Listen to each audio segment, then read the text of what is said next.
10. This year she's had 4 games of 28 or more. Back to having a new possession for the Sooners. 9 times this year they've had a double-figure scoring run and blew opponents away. And that's what Brian Georges is very cognizant of. And they'll mark Stevenson a bit tighter on the perimeter. There's Karan matching up now. Otter. And that's a 3-second violation.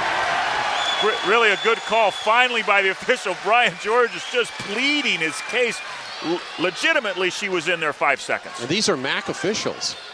Yeah, they waited a long time to call that 3 seconds. Joe Facili, Kathy Lynch, Michael Schmidt working the game as the trio. Here's Karan looking for Allensbach. Hot early in the ball game, quiet of late. Not there though. Really a nice up fake there by Allensbach. Strong dribble drive on the baseline for the deuce. She too has 10 to match Rachele Fitz number.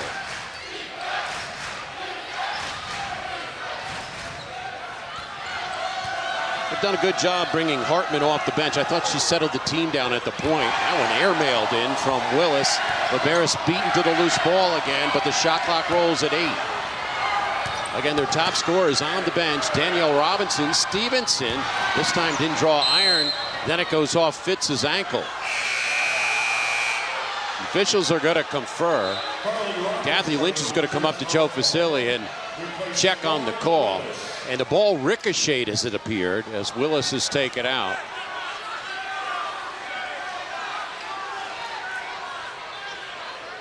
So the ball will be kept by the Sooners. Long toss out front to Stevenson.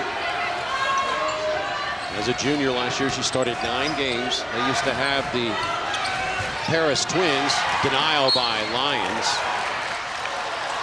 Courtney and Ashley, and they were quite the tandem. Of course, their dad used to play in the NFL. They have since moved on. Oh, they were outstanding for Oklahoma. She guaranteed winning the national championship. She was going to give her scholarship back, but you know when they did, and of course they didn't take her scholarship, but they were dominant. Here's Hartman, who has hit 2 long-distance shots from that same wing. Hartman has been really effective out there. Again, it's an unorthodox delivery, but she gets it done. And would you believe, Steve, she was 0-3 coming in the first 8 games on threes. Allensbach, denial there by Hartman. Good hustle. And it will be an inbound for the Foxes. Only 1:09 left here in the first 20. Marist down by 4. At one point led by 6. Lyons, Allensbach, Laterza, Karan, and Fitz on the floor. Roethlisberger playing with 2 fouls. They'd like to get her in foul problems, and now she's in it. I tell you, Allensbach is really special. She doesn't have great quickness, but she has a very quick first step and gets to the goal. That was a great play by Allensbach. She's going to the line for 2 shots. Here it is again on the replay. She's really good with her left hand. Kind of hangs in the air there, takes the contact. She's going to the line for 2. Allensbach and Roethlisberger played AAU ball together out in Ohio for the Dayton Lady Hoop Stars. So they know each other, and she just took her inside, and Roethlisberger exits with 3 personal fouls. Of course, her brother, the Pittsburgh Steeler quarterback. That is a big foul here at the 1-minute mark of the first half to get the 3rd foul on Roethlisberger. And then again, it's a 1-possession game at the 1-minute mark. Thompson out there with Hartman, Stevenson, Olajuwon coming back out, as well as Kloman.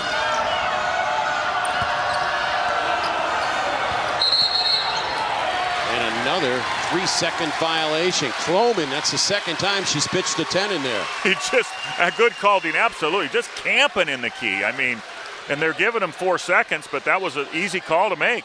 15-second differential between the game clock and the shot clock, so Marist will have to shoot it and give another possession to Oklahoma. Allensbach with good numbers, 11 in the ball game. Fitz with the turn off the assist by Allensbach. We're tied at 37. Really a quick little teardrop there by Fitz. Tie game, great play by Rachele. They'll turn off the shot clock. We'll play it down to the final 20 for the Sooners. Fitz has 12, by the way, for the Foxes. The foxhole, which is the Marist cheering section, making a lot of noise. And Oklahoma's going into the teeth of that section right now. Final 5. Posting Olajuwon. Ripped down by Laterza, and that will kill the clock for the half. And Maris goes charging off to the locker room, deadlocked with the number 16 Oklahoma Sooners. We go out to Christian Farrell. Coach, for 20 minutes you're going punch for punch with the big bad Sooners. Your thoughts on the first half? I think the kids have done a great job. We're forcing them to beat us the way we didn't think they could with the 3-ball.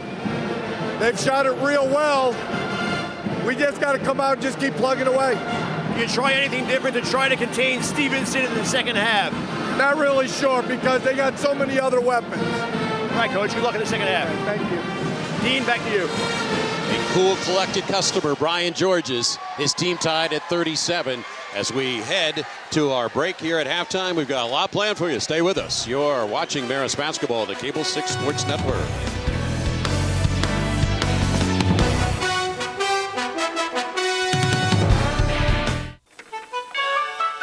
Merry Christmas from Williams Lumber. Do all your holiday shopping at Williams Lumber. Thank you for your continued support. Come see trains at Williams Lumber. Every year we recreate the winter wonderland at Williams Lumber to make it special for everyone. Merry Christmas, right? Right. Collectibles, trees, decor, and more at Williams Lumber in Rhinebeck.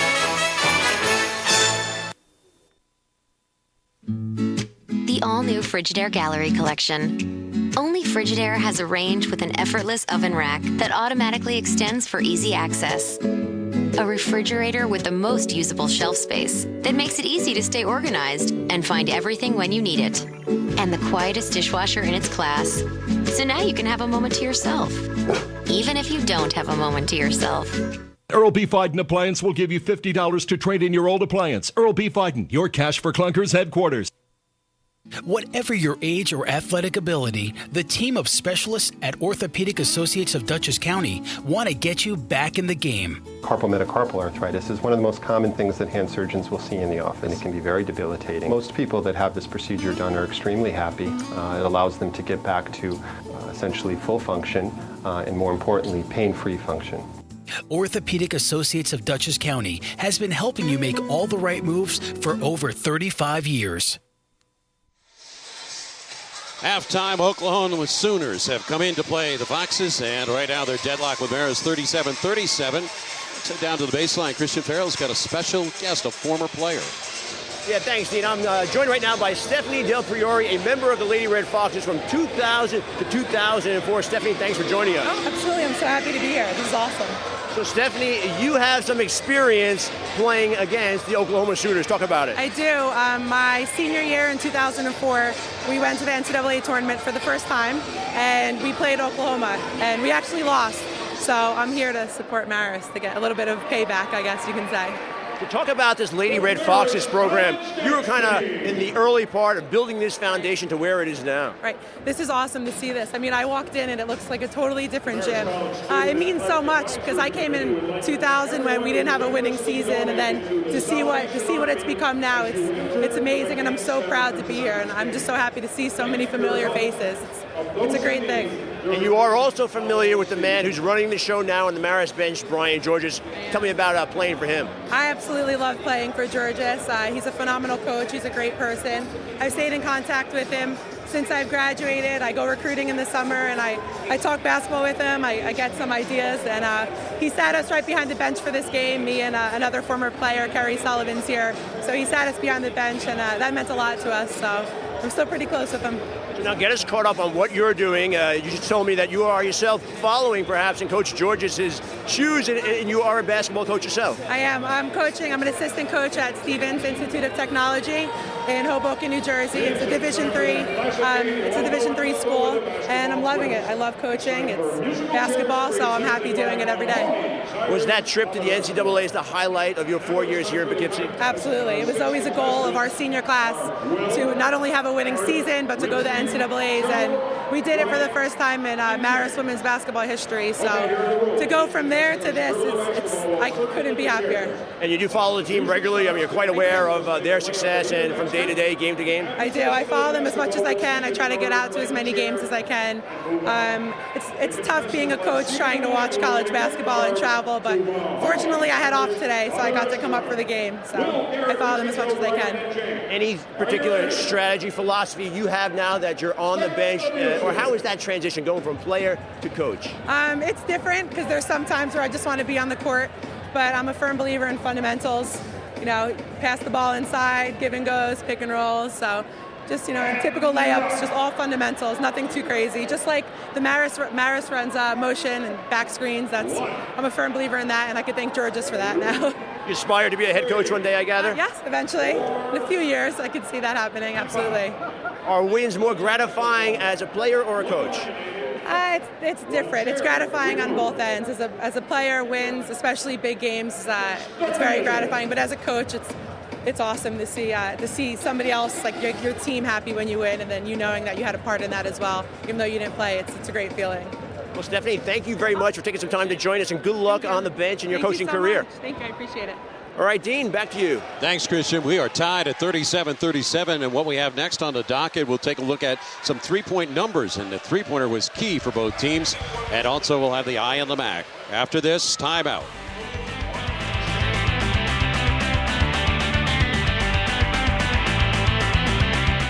By now, you've probably heard of the government's Cash for Clunkers program. At Rebath, we think that people with ugly bathrooms deserve a rebate, too. So for a limited time only, Rebath is introducing Tubs, the ugly bath stimulus.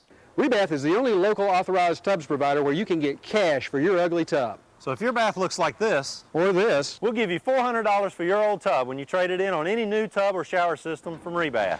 So to find out how you can get your rebate, call us today at 1-800-BATHTUB. Call us at 298-1010 or go to rebath.com today. Over 58,000 fans watched Marist basketball at the McCann Center last season, and there's still room for you. The Red Foxes are back in action with 8 games in December. Watch the women take on national powerhouse and Final Four participant Oklahoma, regional rival Hartford, and Tulsa from Conference USA. See the men battle America East teams Binghamton, Vermont, and preseason favorite Boston University in their home opener December 12th. Tickets start at $3. Get your seats at the Marist ticket office or at GoRedFoxes.com. 58,000 fans can't be wrong. Merry Christmas from Williams Lumber. Do all your holiday shopping at Williams Lumber. Thank you for your continued support. Come see trains at Williams Lumber. Every year, we recreate the winter wonderland at Williams Lumber to make it special for everyone. Merry Christmas, right? Right. Collectibles, trees, decor, and more at Williams Lumber in Rhinebeck.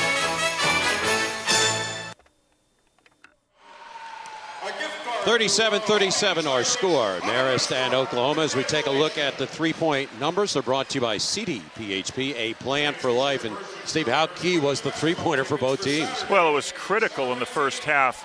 8 for 18, and led by Stevenson, just really tremendous. And Marist 4 for 9. Both teams shooting at a 44% clip. And the irony is Marist shoots 29% on the season on threes. Oklahoma shoots one digit better at 30%, and both teams doing very well here in the first 20. Time for our Eye on the MAC report as we take a look at our first bullet point and the player of the week this week. Oh, it's Stephanie Guillen. Out of Fairfield, just had an outstanding week, averaged over 24 points a game, 16 rebounds a game in a 1-and-1 week.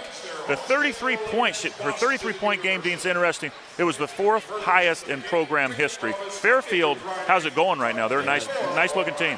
Number 2 scorer in the MAC right now, averaging 16.6 a game. A rookie of the week, Niagara's Kayla Stroman. She had a nice week. Girl out of Syracuse. She really did. She averaged 15.5 points per game, 5 assists per game, 3.5 steals, couple of wins over Bucknell and Binghamton. This is interesting.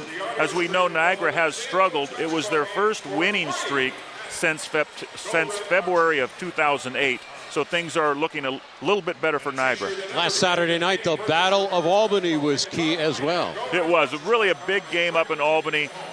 Siena wins the game 64-61 in overtime. Albany actually put the game into overtime, hitting a 3-ball with 6 seconds to go. But Siena gets their first win. And Gina Castelli gets her 300th career win at Siena. And Fairfield's playing some great defense this year, aren't they? They really are. I mean, right now, they're 6th in the nation in scoring defense. They're allowing under 50 points a game, which is really, really special.